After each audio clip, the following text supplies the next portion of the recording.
Assalamualaikum warahmatullahi ta'ala wabarakatuh. Bismillah, hamdan wa syukran lillah.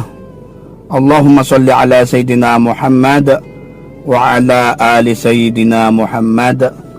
Para sahabat yang dimuliakan oleh Allah Subhanahu wa ta'ala, moga para sahabat semua dikasih kelancaran rezeki, dikasih kesehatan oleh Allah Subhanahu wa ta'ala, dipermudah segala urusannya, amin Allahumma amin. Sahabat, kami mau mengijazahkan tentang ilmu alam. Ilmu alam ini agar istri itu patuh tunduk kepada kita. Kenapa kita membahas tentang istri saja, sahabat? Karena memang sewajarnya istri itu tunduk. Tetapi kalau suami yang tunduk beda, sahabat. Memalukan seperti itu, sahabat. Jadi kenapa istri itu harus tunduk kepada kita? Karena istri jika tidak tunduk, sahabat, banyak, bahkan selingkuh pun mudah dan tidak mempunyai hak apapun suaminya, karena suaminya agak takut. Bahkan seorang perempuan yang jahat itu, na'udzubillah min dzalik, ada sebuah ilmu alam yang bikin linglung suaminya, patuh gitu. Bahkan nih sahabat ya, kami tidak mengarang tentang kisah ini. Ada seorang istri yang selingkuh di dalam, suaminya tahu, bahkan menjaga di luar gitu. Na'udzubillah min dzalik, menjaga di luar karena sudah linglung. Nah, kalau ada suami yang kayak gini, yang pertama berikhtiar yang seperti yang akan kami ijazahkan. Yang kedua, suami itu memandi di 7 sumber air, sahabat. Ada sih, tapi saya takut jelas dibilangkan sesat. Tapi ini sekedar ilmu ya, jangan diamalkan, sahabat ya. Kalau seumpamanya ada yang sampai kena ilmu alam gini, yang ilmu alamnya saya nggak ngasih tahu, takut dilakukan wanita, tapi sebagian banyak tahu.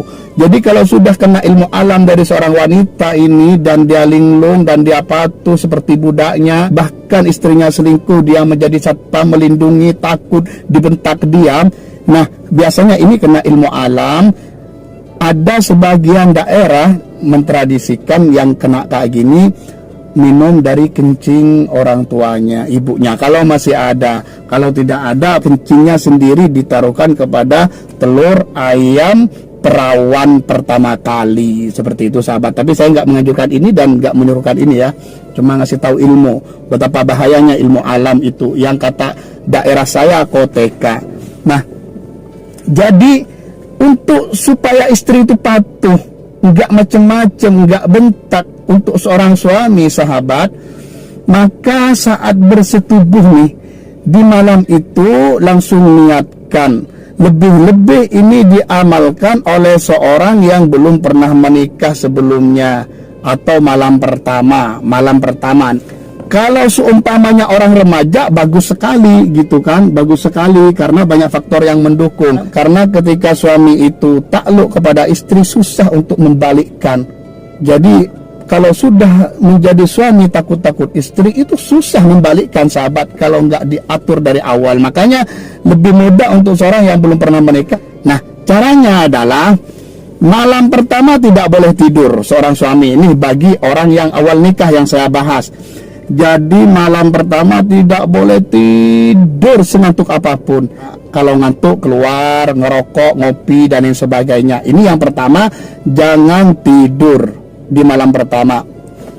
Yang kedua, di saat bersetubuh, sahabat ya, tentunya bacalah doa-doanya seperti Allahumma jannib asyaiton wa jannib asyaitona ma razaqtana. Doa-doa seperti itu baca, sahabat. Nah, ketika bersetubuh nih, usahakan, memang kan bersetubuh boleh macam-macam, sahabat. Boleh ya, maaf saya vulgar ya, boleh nungging, boleh yang istri di atas, boleh apa saja dah, intinya bukan ke dubur ya, seperti itu. Nah, usahakan walaupun boleh bagaimana, walaupun istri itu suka bagaimana, minta saat itu istri tetap ada di posisi bawah telentang. Posisi bawah telentang sampai sahabat itu orgasme atau klimak atau keluar. Nah, ketika istri di bawah, terus sahabat sudah keluar, nah ini sahabat langsung berdiri. Ketika keluar, peluk dulu. Masa keluar langsung berdiri kan, keluar, peluk dulu, cium. Nah, berdiri. Nah, berdirinya sahabat itu kanan, antara kaki kanan dan kiri, di bawahnya kan ada paha istri. Itu sahabat jalan terus ke kepalanya. Jadi dari perut istri sampai leher sampai kepalanya itu ada di bawahnya zakar sahabat, jalan baru keluar. Setelah selesai dari kepalanya baru keluar ke kanan. Nah, kadang disinilah orang yang malu kan, yang tidak bisa cari alasan apa untuk berjalan sehingga tubuhnya ada di posisi di jepitan kakinya, kaki kanan dan kiri seperti itu sampai keluar.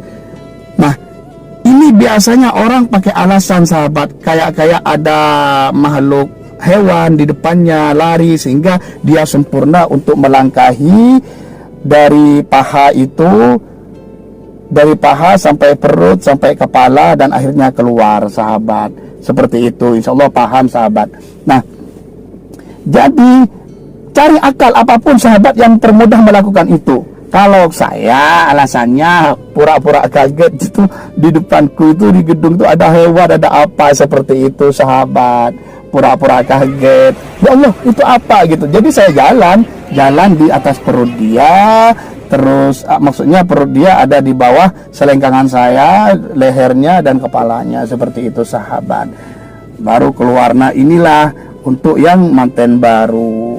Nah, untuk selanjutnya yang bukan manten baru melakukan hal yang sama juga. Dia tidak boleh tidur malam itu dan terus melakukan hal yang sama seperti yang dilakukan manten baru. Hanya saja kalau manten baru kan nggak pernah berhubungan sebelumnya, lebih mudah melakukan hal itu dan lebih ampuh sahabat. Walaupun juga ini sangat ampuh juga bagi yang sudah manten lama. Seperti itu sahabat. Bagaimanapun yang kami ijazahkan dari ilmu alam ini boleh-boleh saja, dan ini adalah kami dengan tujuan positif. Semoga suami tetaplah suami, istri tetaplah istri walau dengan kemajuan zaman apa saja. Seperti itu sahabat. Semoga membawa barokah dan manfaat untuk sahabat semua. Wassalamualaikum warahmatullahi ta'ala wabarakatuh.